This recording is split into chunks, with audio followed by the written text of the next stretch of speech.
કોંગ્રેસ પાસે આજે અમૃતભાઈ એક પણ ઉમેદવાર એવું કહેવાય કે નથી, એવું નથી કે આ કોંગ્રેસના ઉમેદવારો એ કોંગ્રેસ છોડી અને ભાજપમાં આવી રહ્યા છે.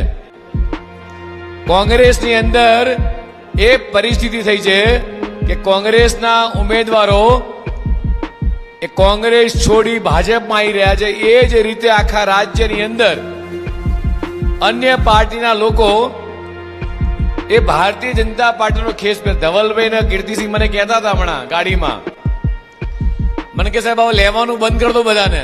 કાંતિભાઈ મને આ ભાઈ ગાડીમાં કે સાહેબ હવે જરૂર ક્યાં છે ભગુભાઈ કે આપણે બધાને લેવાની. ગોવિંદભાઈ એટલે તો વાત સાચી છે, પણ કોંગ્રેસ પાસે નેતા નથી, નથી નિયતિ કે નથી વિઝન, અને એટલા માટે કોંગ્રેસના તમામે તમામ કાર્યકર્તાઓ એ કોંગ્રેસ છોડી અને ભાજપમાં આવી રહ્યા છે કે અમારો વિકાસ ભાજપમાં છે.